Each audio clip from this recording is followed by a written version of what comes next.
Guest గా ఉన్నారు కాబట్టి. కానీ అంటే మహిళల డ్రెస్సింగ్ దగ్గర నుంచి మొదలు పెట్టితే ఆ తల్లి డ్రెస్సింగ్ చూసి పిల్లలు అట్లా అట్లా ఒకదాని తర్వాత ఒకటి ఇవన్నీ లింక్ అయి ఉన్నట్టు అనిపించట్లేదండి? ఎగ్జాక్ట్లీ వెల్ సెడ్ అండి. ఆ మధ్య కాలంలో ఒక హీరో అన్నారని దాన్ని పెద్ద వైరల్ చేశారు కానీ మేము సమర్థించామండి. స్త్రీ అంటే ఓర్పుకి నేర్పుకి ప్రతీక.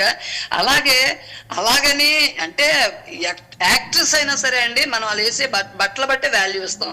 ఫ్యాన్ ఫాలోయింగ్ కూడా అంతే. వాళ్ళు వాళ్ళ డ్యూటీ కోసం, వాళ్ళ సంపాదన కోసం అక్కడ ఎలా వచ్చినా ఒక డయాస్ మీదకి నిండుగా వచ్చిన వాళ్ళ మీద ఒక రెస్పెక్ట్ ఉంటది, అదే వ్యాంప్లా వచ్చిన వాళ్ళకి ఒక రెస్పెక్ట్ ఉంటది.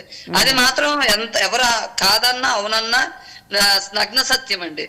సో అంటే స్లోగా సమాజంలో స్త్రీ పట్ల అంటే వాళ్ళ ప్రవర్తన కానివ్వండి, డ్రెస్సింగ్ దగ్గర నుంచి అంటే చూడంగానే మనిషి మాట్లాడకుండా చూడంగానే కనిపించేది ఏంటంటే అటైర్ కానీ ఫిజికల్ అపీరియన్స్ కానీ. సో అక్కడ నుంచి మొదలవుతుందేమో అనిపిస్తుందండి.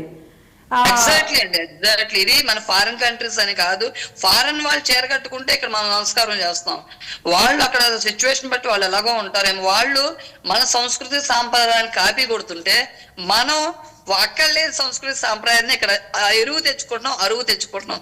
ఏదేమైనా మన భారతీయ సనాతన ధర్మం మొదటి నుంచి ఉంది కాబట్టి అది మనది, అది ఓన్ అన్నమాట. అది మన ఓన్ డెస్టినీలో మనం ఉంటే బాగుంటుంది. కానీ ఎవరిదో ఎరువు తెచ్చుకుంటే పట్టణ షూ కాలుకేసుకున్నట్టే ఉంటది. అందుకే అలాగే చూస్తారు మనల్ని.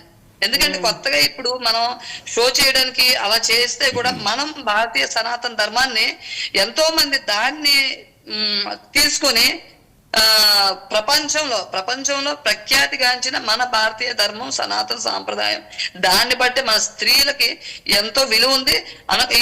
ఈ రోజు వరకు అలాంటి స్త్రీలు ఉన్నారు.